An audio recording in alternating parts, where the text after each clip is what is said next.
Friday was a strange news day, and one of the strange developments, a comment from the district attorney in Johnson County, Kansas, who said that Chiefs receiver Tyreek Hill is not the subject of an active criminal investigation involving potential allegations of child abuse regarding his 3-year-old son. That has prompted many to assume incorrectly that the case is closed, that Tyreek Hill will be back. NFL Network, Tom Pelissero was on there Friday saying no reason to believe that Hill won't be present with the team when training camp opens, but not so fast, folks. The NFL told me Friday night that the NFL wasn't delaying and still isn't delaying the Tyreek Hill personal conduct policy investigation because of a possible criminal investigation. They've been holding it all up and still are because of the Child Protective Services proceeding that resulted in the child, the 3-year-old son of Tyreek Hill, being removed from his and his fiance's custody. So the NFL is still watching and waiting. The NFL is still not going to authorize Tyreek Hill to return.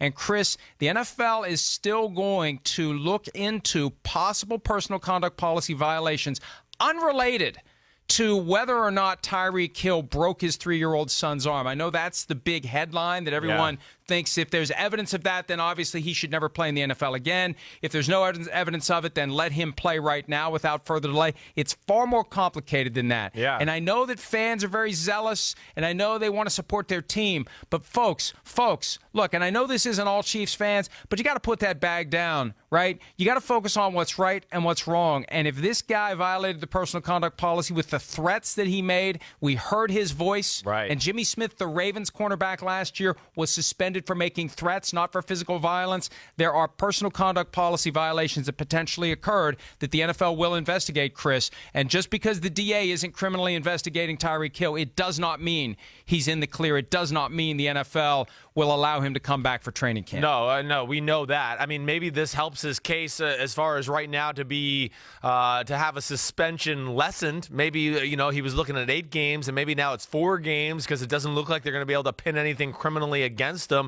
This is where I ask you, Mike, okay, the comment, he makes to Espanol, as far as you should be scared of me too, right?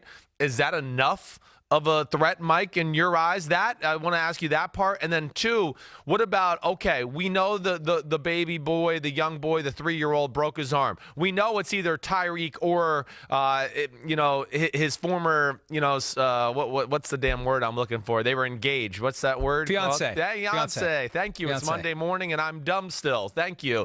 But yes. Oh, you're dumb on Friday Thank too. you. Good. I know. But so his fiance, can the NFL hold them responsible? Just be going, that's an unhealthy household, and still make Tyreek Hill an issue there? Go ahead. Those are the 2 violations that I think Tyreek Hill needs to be concerned about. 1, did he threaten violence against Crystal Espinal? The very first item in the personal conduct policy of the things that are prohibited, actual or threatened physical violence. And when you consider the history, when you consider that he has made good on a threat of physical violence against her in December of 2014, choked and beat her while she was pregnant, that looms over all this, folks, because the NFL never had a chance to suspend him for that. Yes, he was drafted in round 5 instead of round 1 because of it, but the NFL is going, this is human nature. Anything you do with Tyreek Hill, that is going to be not just at the back of your mind, that's going to be in the front of your mind. What he did in December of 2014. Yeah. And for me, Chris, look, I gave the guy the benefit of the doubt. I was like, hey, he's changed, he's matured, he's grown, right? I had him on the show last year. It's like, hey, that was a different guy. That was a different time. That was a mistake. That was a one-time thing. The moment I heard his voice, while they are debating, he and Crystal Espinal, debating whether or not the boy respects him or is terrified of him. Right. Just after a couple of steps, well, you need to be terrified of me too. That was chilling. That was cutting. That was, this guy from December 2014 is still lurking in Tyreek Hill. And that's when I concluded that guy we heard on that audio tape is not fit to play in the NFL, and that's what I think he needs to worry about. To answer your other question. Yeah, right. Any conduct that puts someone at any type of danger or risk is a personal conduct policy violation. So if that household is sufficiently unsafe, the state comes in and takes the kid out, How is that not a potential violation as well? He's looking at 2 violations with aggravating circumstances from December of 2014. Chris, I don't think he plays at all this year. I still don't think he plays at all this year. And let me throw on top of that, the NFL is not going to want this guy on the field because it's season 100. Yeah, that's and right. having him on the field and having to talk about Tyreek Hill and the things he's done and the things he's accused of doing and all the issues relating to Tyreek Hill takes away from season 100. Yeah, no, I mean, agreed with you there. It doesn't look good. I'm not rooting for Tyreek Hill. I could say that. And I mean, it's you know, to what you said, you're right. Last year, you're going, okay, you know, this guy's turned the corner.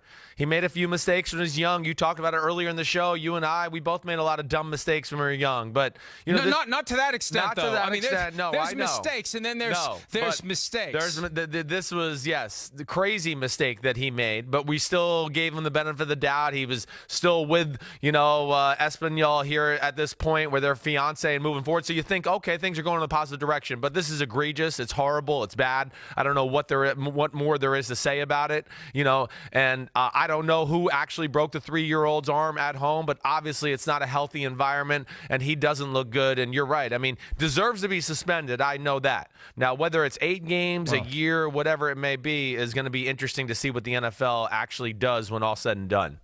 Way too many Chiefs fans taking that comment from Friday from the DA and assuming that Tyreek Hill should be back right now. It is not going to work that way. The NFL is not going to let it work that way, and I don't think the NFL should let it work that way. Hi, I'm Mike Tirico, and thanks for watching. Make sure to hit subscribe for the latest news and highlights from NBC Sports.